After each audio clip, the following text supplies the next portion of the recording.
director here. I ran the Wendover Airport for a number of years, and now I'm just working on the museum. And so today is a special, important,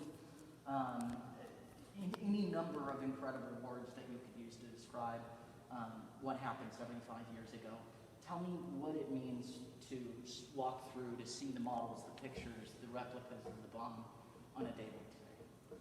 Well, of course, today is August 6th, the day that Hiroshima was bombed with the first atomic bomb. It was, in our day, it was actually August 5th, but August 6th is the day that it happened in Japan.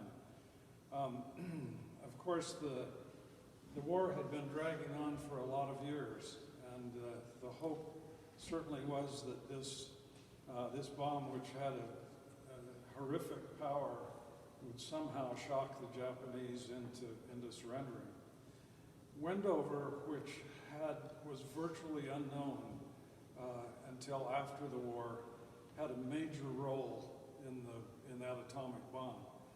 They built 150 prototype atomic bombs here. There was never any nuclear material in Wendover, but each of the bombs, this bomb behind me had 4 radar systems, 6 barometric sensors, clock mechanisms, electrical safeties, and all of that had to be tested and working for that bomb to function correctly. And Wendover did all of that in secret. So there was a major role that we played out here. And not only that, but the Enola Gay is iconic as an aircraft. It's a B-29 Super Fortress, correct? Yes. And the image of that aircraft, I think, is burned into maybe not necessarily the youngest generation, but the minds of everybody over the age of 25, I would hope, at least. And so, the fact that all started right here, what do you have to say for those that may not know about the history that's right here in their own backyard? Well, of course, World War II history is, we're getting further and further away from that. And that history needs to not be forgotten. The sacrifices of our veterans,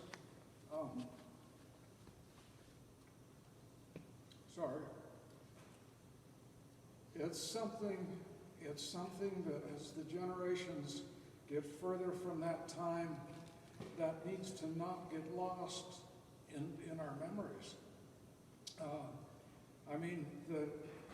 We don't ever want to see another atomic bomb dropped, but it's something that ended the war.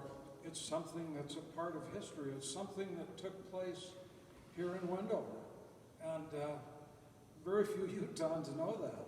And yet, our objective here is to restore that. Wendover has 85 plus of the 668 original buildings here. It's the most original remaining Army Air Force base in the country. It's a place where people can come and feel the history of those veterans, of those Army Air Force veterans that trained and worked and died here and went on, the B-17, B-24 guys in the European theater to help there. The 306 bomb group, this is off the subject, but the 306 bomb group, which trained first here in Wendover, was the first group in Wendover, was the first bomb group to go over Germany and bomb Germany. And then, of course, all those other groups, and then it ended up with the atomic missions and the B-29s here. We built a hangar specifically for the B-29s, and from the end of October to the 1st of March, that 55,000 square foot hangar went from nothing to being built. It was an incredible undertaking. Of course, the whole mission was, but what went on at Wendover was terrifically significant and very secretive. There were 400 FBI agents assigned to watch over the 1,700 airmen to make sure that this secret didn't get out. So it's an amazing place, just a stunning history out here. And so, for those that don't know the whole story or have forgotten it from walk me through the Enola Gay, the B-29, tell who Colonel Paul Tibbets is, and a little bit for the history for people that don't know exactly what the mission was and why it was important. Well, all of the engineering for this atomic bomb took place in Los Alamos. After they got the engineering done and figured out it would work, there was a project called Alberta that was the deliverable bomb. Well, they needed a place to build all these prototypes and test it. No, we were going to drop from 30,000 feet. Nobody had ever done that before. So Wendover is where they tested it. Colonel Tibbets was given the assignment to put together the 509th Composite Group.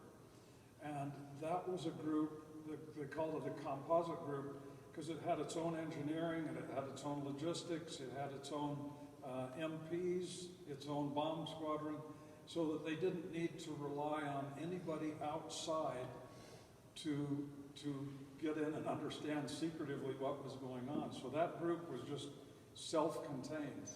The 320th Troop Carrier Squadron, C-54s, ferried everything from Los Alamos to here, and from here to Tinian. So Colonel Tibbets commanded that group. There were 15 planes, and those 15 planes were the core of the atomic mission. They trained here from October until about mid-June. The last of the new planes left Wendover in June and went to Tinian, and then that's where the mission took place. And so, talk a little bit about the history behind the plane and the naming. It's after his mother, correct? That's such a story that I love that story. So I hope that other people will too. If you could, kind of tell Well, that story. of course, while they were training, none of the atomic mission planes had any nose art. In fact, the tail design was changed several times to confuse people. So the night before the mission, the day before the mission, Colonel Tibbets chose which plane he was going to use. It turned out it was a plane that was commanded by Captain Lewis, but Tibbets said, I'm going to fly, I'm going to be pilot on this mission. And he told one of the airmen, go out and paint the words Enola Gay on that plane, and they did. Enola Gay is Tibbets' mother, and Colonel Tibbets' father wanted him to not be a pilot. He thought he should be a doctor or a dentist. And his mother said, you pursue your flying career. So he, of course, had a fondness for his mother, and that's how that name, Enola Gay, ended up on the plane. That's so incredible. And Lewis was furious.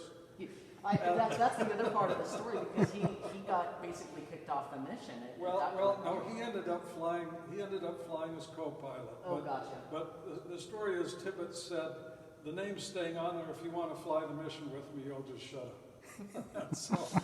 so that's why you see that iconic Enola Gay, and that will be forever in our memories. Yeah. And that plane ever here? It was. Oh, right? Absolutely. It's hard to tell where. I mean, I guess the tail number would tell you, but you said the tail was changed multiple times. That's something I never knew. The atomic mission, there was actually a first set of B-29s that they trained with, and then Wichita built a second set with electric reversing propellers and fuel injection instead of carburetors, a number of other improvements. Those planes were delivered to Wendover starting in March of '45, and they slowly were delivered here. So they were all here, and then they all left Wendover and went to the island of Tinian. And so, this was. Talk to me a little bit about the people that were here during that time. I'm sure that there's some, even though it's very secretive, there's some writings and there's some things that have been logged. What was the feeling of those who were working on this mission while they were here, while they were training? We've got a number of interviews from the veterans, but the feeling here and what they were told is you have a job to do. You do your job. Don't ask the guy to the left. Don't ask the guy to the left or the guy to the right what he's doing, because he shouldn't tell you and you shouldn't be asking. So interviewing Leon Smith, who was one of the weaponeers, he worked in one of the buildings that's out on the south part of the base, and he said, this is where my desk was. I worked on the radar fusing system. And he said, I'm not sure what the one on the right or the one on the left was doing. I had a job to do it. We just kept to ourselves and did it. There were a few of those guys that guessed what was going on. They'd had some physics background, and they had kind of figured out what was going on, but nobody dared talk about it. We do know that, for example, one sergeant went to Salt Lake. He was followed, talked a little bit too much. When he got back, he was called into Major Ioana's office, the security guy, and sent to Alaska for the rest of the war. So people just... in the rural part too, right? Not Anchorage. It was, you were knocking on doors in the tundra. So that they knew they were doing something special. You fly a practice mission with a 5-ton bomb, you know you're doing something special, but you didn't talk about it. And so, for you specifically, you obviously have kept this place absolutely beautiful and kept the history alive, what you do. Yeah, well, when I came out here in 2000, the place was a complete junkyard and just a mess. And for some reason, fools rush in where angels fear to tread. So I just thought somebody ought to do something about this. And I got a couple guys together, my old partner, Jack Peak. Nice.